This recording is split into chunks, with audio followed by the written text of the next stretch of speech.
Let's talk about the Voynich manuscript in a realistic way. If you're new here, my name is Doran Jane Deppish-Harold, and I started successfully translating the Voynich manuscript over a year ago through Modern Irish. My lexicon and my process is all publicly available on Substack. I also have a YT with lessons. Also, all of my work has been fully documented with timestamps on GitHub. Most of that is fully public. Some of it is private just because it's messy, but yeah, I'm not hiding anything. All of my work is not behind a paywall or anything like that, so it's publicly accessible. I'm all about public education. So I'm not trying to sell you anything. I don't have any books on Amazon or anything like that.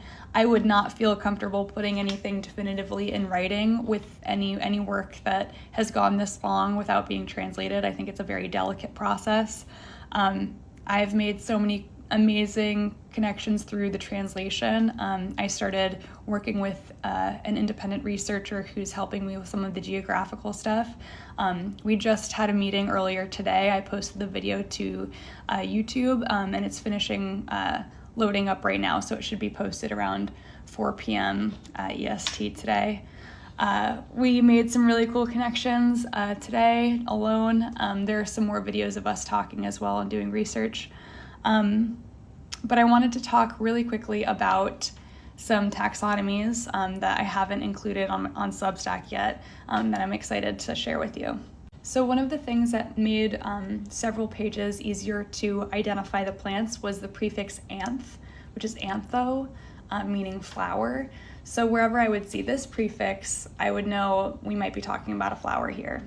So in this case, this was such a weird plant, and I had such difficulty translating this and finding it because we don't call it currently what we called it back then.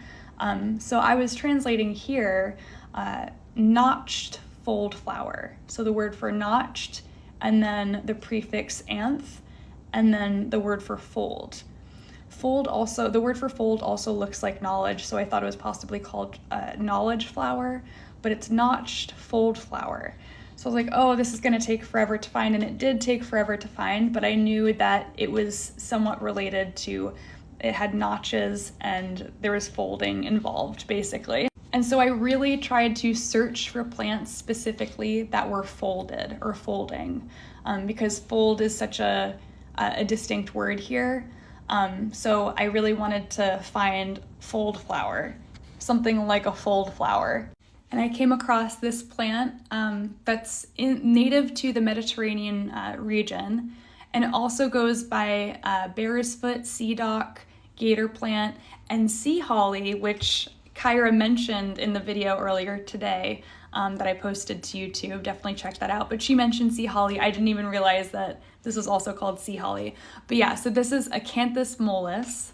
And in one of my previous articles on Substack, I talk about the magnification of the plants in the Voynich, and how sometimes the images represent different stages of the plant life all in one to identify the plant at different stages in its life. And so if you look up close, you can see these sort of like yellow tufts. You can see that it's folded, but look at what it looks like bearing fruit. And then take note of the leaf shape. So you can see that this isn't an exact identification in terms of the actual translation, but with a little bit of logic added to notched fold flower, we can gather that this might be talking about Acanthus mollis. What do you think?